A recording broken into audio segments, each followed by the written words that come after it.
Alright, another Hunger for Horror video. I'd like to welcome the new people that signed up recently. We've had a few new people, so thank you all very much for subscribing, and we always hope to keep growing and giving you something worth looking at. So, my channel's catching up with his. Yeah, it is, very quickly. So this video is just basically a small stack of movies that I have acquired since the last video. So I wanted to go ahead and go through these real quick. And my wife is looking at me and I have no idea why. Alright. Alright. He's using my gaming headphones as well. I finally got Amityville 2: The Possession. And this is, actually many people consider this to be superior to the original Amityville Horror. And I missed out on the Shout Factory limited edition Blu-ray set. I wished I'd got that, but I was late to the party, so I got these. And they weren't too expensive, thank goodness. Follow that up with Amityville 3D, which is not as good, but I still think it's kind of fun. I still kind of enjoy it. I'm using a ball to sit on. To go back, Amityville 2: The Possession really focuses on the original murders that inspired the original movie. So it's probably a little more factual, maybe a little bit. Here's an old Tracy Lords picture, Skinner. I had the old R-rated cut on DVD. Skin. I still got it. Skin. It's about a guy that skins people and wears their skin. It's kind of like a Leatherface type movie. Skin. In that regard. But this movie is actually quite enjoyable. Ted Raimi does a great job playing the Skinner in the movie. So this is one that I would recommend for people that. And this is the uncut version, by the way. And they did a beautiful. It's Severin, so they did a beautiful job with the sound and the picture. Everything looks great on it. So. They probably had a decent print of that one also. Here's one from Severin also. This one's so bad it's entertaining kind of movie. It's Invasion of the Blood Farmers. And this came out a little while ago. Some of these aren't brand new releases. I pick them up when I can. So anyway, so here's this one. Invasion of the Blood Farmers. It's a fun movie. So check that out. But again, don't expect a great movie. It's a bad movie, but it's entertaining because it's bad. So, Rawhead Rex, there's one that a lot of people seem to like a lot in the horror community. And I've always enjoyed this movie as well. So, a little Rawhead Rex for you. It's a good monster movie, if you like monster movies. Now, these next two are kind of burn-on-demand Blu-rays. Smaller pictures, smaller budget, I think. This one's called Getaway. It's your basic slasher. Nothing too outstanding, but definitely nothing wrong with it. I enjoyed it quite a bit. I mean, it's easy a 7 out of 10 for me. I mean, I enjoyed it, so I would recommend that one.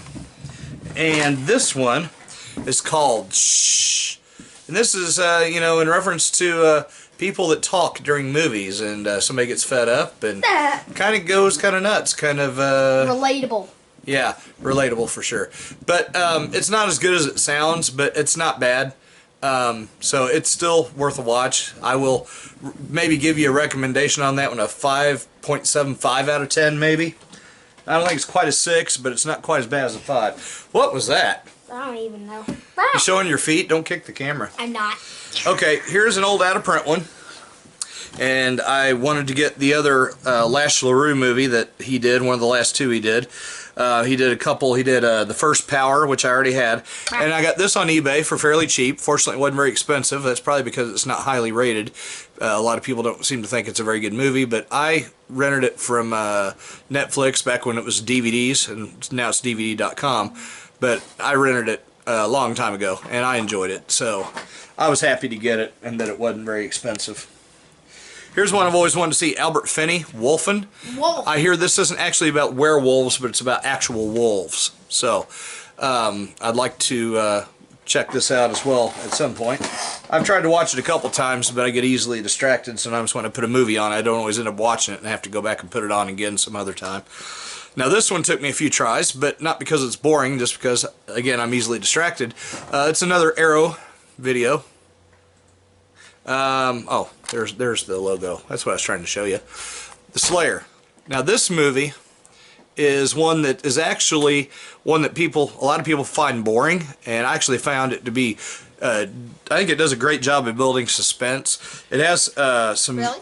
yeah, it has some very interesting kills. Not a lot of them, but they're very well done. They are gory.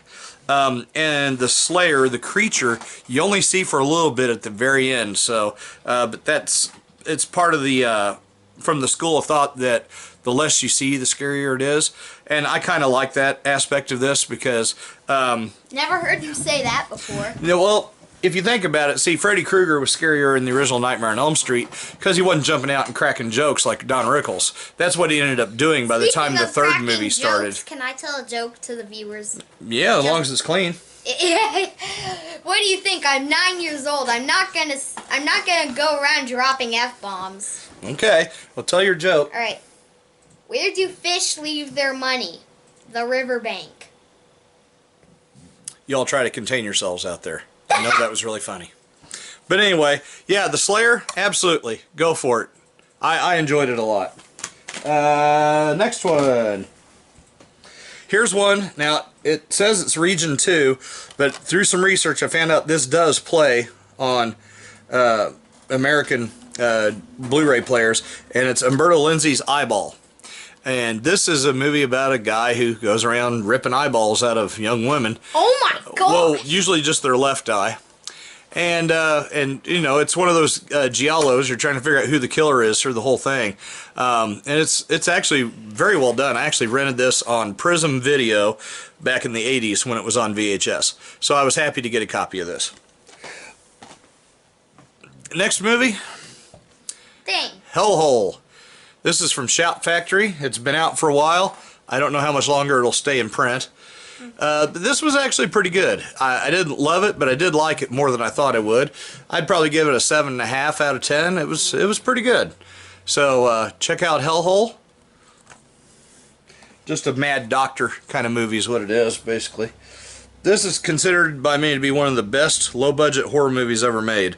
I like it. I don't know if it's up in my top 10, but it is enjoyable.